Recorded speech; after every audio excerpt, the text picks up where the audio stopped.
Thank you very much, Madam Vice President, Director General of the ILO, Excellencies, social partners, ladies and gentlemen.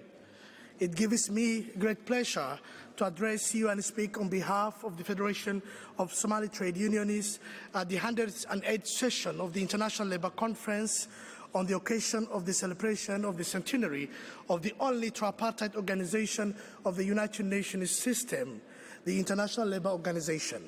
We welcome the detailed agenda of the centennial conference, which addresses important dimensions of the world of work.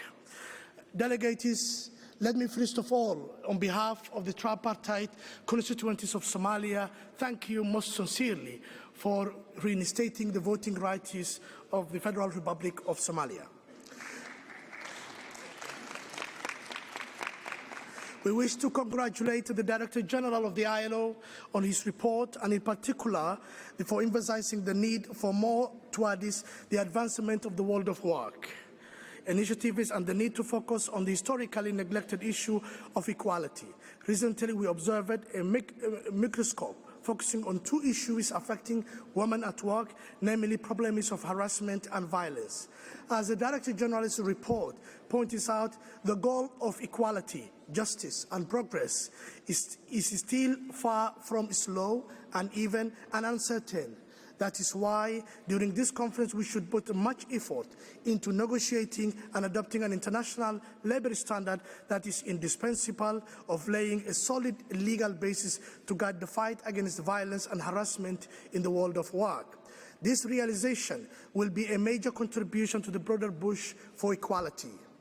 Madam Vice President, suffice to say that the agenda item, violence and harassment in the world of work, is very important to us, both as trade union movement and in the broader context of our country, which has experienced years of ruinous and bloody violence at unacceptable levels.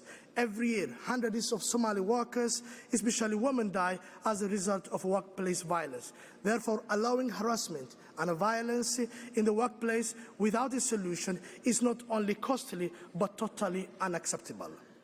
Today, our world is facing serious problems such as inequality, unemployment, underemployment, social injustice, climate change, growing violence, and rampant impunity. The rapid economic integration of the past centenary has led to the development of a supply chain and value chain model that has created a crisis of informality and inequality. The majority of the workers experience lower wages and substandard working and living conditions, along with increased productivity growth.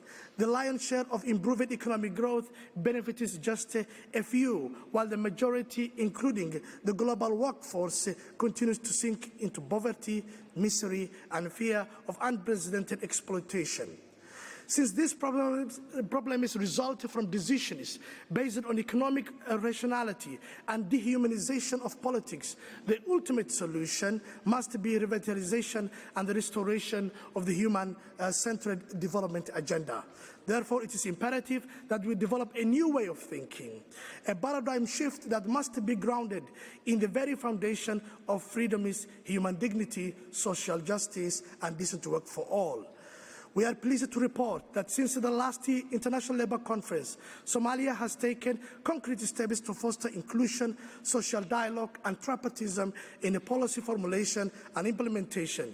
A new draft labour law, which is in line with international labour standards, has been agreed by the tripartite partners, and it effectively protects the rights and interests of the workers of Somalia. And also a new national employment policy and a comprehensive social protection have been decided through a tripartite consultations. We need to maintain and sustain this positive development to promote a culture of respect for democracy, good governance, and social justice in Somalia.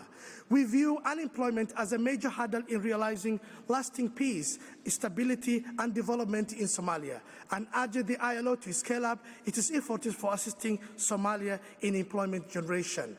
The fundamental principles of the ILO remain immutable and must be applied in Somalia effectively. This means that labor is not a commodity, that freedoms of expression and association are essential to sustain progress in our country, and that poverty everywhere constitutes a danger to prosperity everywhere.